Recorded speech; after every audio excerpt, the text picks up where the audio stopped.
love the educators. I love the educators. The Educators, a project of Beacon Hub.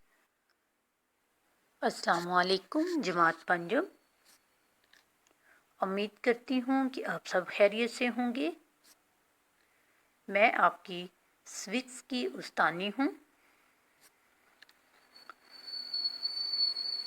تاریخ ہے 30 April 2021، دن ہے جمعے کا، مضمون ہے سوکس۔ پیارے بچوں، عنوان ہے رواداری، جس میں ہم ریسورس پیک کا صفحہ نمبر 62 اوپن کریں گے اور اس کی پڑھائی کریں گے۔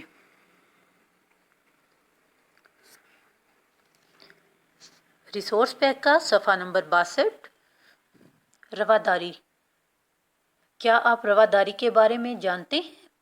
اس کا لفظی معنی کیا ہے؟ اس کا مفہوم کیا ہے؟ میں آپ کو بتاتی ہوں۔ رواداری فارسی زبان کا لفظ ہے۔ اس کا لفظی معنی ہے کسی بات کو جائز رکھنا، برداشت کرنا یا رعایت کا رویہ اختیار کرنا۔ اس کا یہ مطلب ہے کہ ایسی کسی بات کو برداشت کرنا جو ہمارے مزاج کے خلاف ہو، جو قابل برداشت نہ ہو، لیکن پھر بھی اس کو صبر و تحمل سے برداشت کرنا رواداری میں شامل ہے۔ رواداری کا مفہوم یہ ہے کسی کی ایسی بات کو برداشت کرنا جو ہمارے مزاج کے خلاف ہو۔ اس کا یہ مطلب ہے کہ کوئی بھی انسان ایسی بات کر دے جو ہمارے مزاج کے خلاف ہو، جو ہمیں اچھی نہ لگے، لیکن پھر بھی ہم بڑے صبر و تحمل سے اس بات کو برداشت کریں، اس کا کوئی بھی آگے سے غلط جواب نہ دیں، یہ رواداری میں شامل ہے۔ رواداری کو اسلامی تعلیمات میں بھی بڑی اہمیت حاصل ہے۔ قرآن مجید میں بھی رواداری کا ذکر آیا ہے۔ قرآن مجید کی آیت ہے بَلَا تَسْتَوِی الْحَسَنَاتُ وَلَا السَّیِّئَاتُ اِدْفَعْ بِالَّتِی ہِیَ أَحْسَنُ فَإِذَا الَّذِی بَیْنَکَ وَبَیْنَہُ عَدَاوَةٌ کَأَنَّہُ وَلِیٌّ حَمِیمٌ۔ اس آیت مبارکہ کا ترجمہ ہے اور بھلائی اور برائی برابر نہیں۔ اگر کوئی برائی کرے تو اس کا جواب اچھائی سے دو، پھر تو تیرے اور جس کے درمیان دشمنی ہے وہ ایسا ہو جائے گا گویا کہ گہرا دوست ہے۔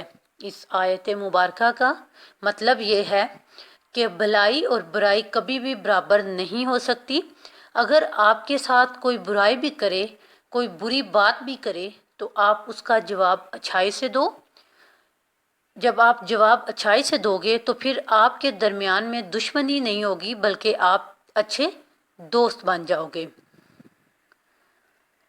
پیارے بچوں، رواداری ایک ایسی صفت ہے جو اپنے اندر بہت سی اچھی صفات کو سموئے ہوئے ہے۔ جب ہم کہتے ہیں کہ ہم رواداری کا مظاہرہ کر رہے ہیں یا ہمیں رواداری کا مظاہرہ کرنا چاہیے، تو اصل میں ہم بہت سی اچھی صفات کا ایک ساتھ مظاہرہ کر رہے ہوتے ہیں۔ مثلاً جب ہم کسی کی ایسی بات کو برداشت کرتے ہیں جو ہمارے مزاج کے خلاف ہو یا جو بات ہمیں اچھی نہ لگے،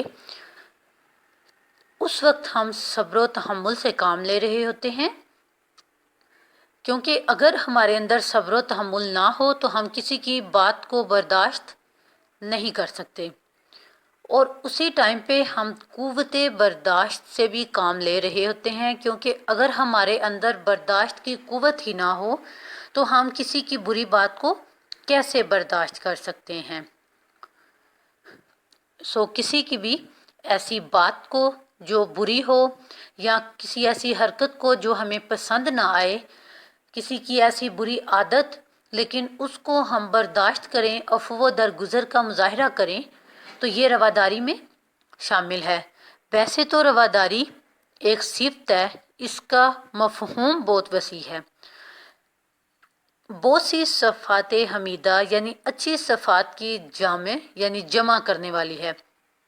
جب ایک انسان رواداری کا مظاہرہ کرتا ہے تو اس کے اندر خود بخود اچھی صفات پیدا ہو جاتی ہیں، اس کے اندر قوت برداشت بڑھتی ہے، صبر و تحمل بڑھ جاتا ہے، اس طرح وہ پھر کسی کے ساتھ بھی برا نہیں کرتا۔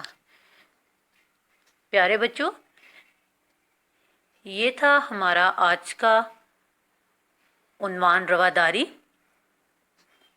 جس کی ہم نے پڑھائی کی ہے۔ اب آپ کی ڈائری ہے، رواداری کی ریسورس پیک کے صفحہ نمبر 62 سے درست تلفظ کے ساتھ پڑھائی کریں، خط کشیدہ نکات اور قرآنی آیت زبانی یاد کریں۔ اگر آپ کو کسی بھی چیز کی سمجھ نہ آئی ہو تو آپ مجھ سے پوچھ سکتے ہیں۔ اللہ حافظ۔